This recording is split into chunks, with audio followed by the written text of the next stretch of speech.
দেখতে পাচ্ছ কি সুন্দর পুকুরের দৃশ্য। এখানে আসলে বসে থাকলে মন একদম জুড়ে যায়। শান্ত পরিবেশ, লোকজন নাই।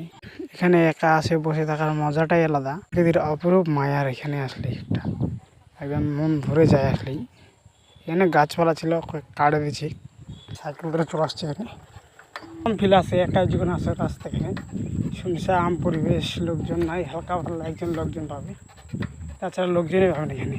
দেখতে পাচ্ছি চারদিকে মাঠের মধ্যে কোনো লোকজন নাই। তাই একটা সাইকেল ধরে চলে আসলাম এদিকে। জলদি ফুল ব্লক আসবে, আর ব্লক আসেনি কারণ ব্যস্ত ছিলাম, তার জন্য ব্লক আসেনি। আর জলদি লোকগুলো আসবে। সাইকেল চালাতে আসছে মাঠের মধ্যে, সাইকেল ধরে চলে আসছি। এখানে একটু ঘুরছি মাঠের মধ্যে, এদিকে ওদিকে করে। আর বড় ব্লক জলদি আসবে, দুর্গা পুজো তো আসবেই স্পেশাল। আর এদিকে ঘুরছি, এটাই একটা আড্ডা মারছি।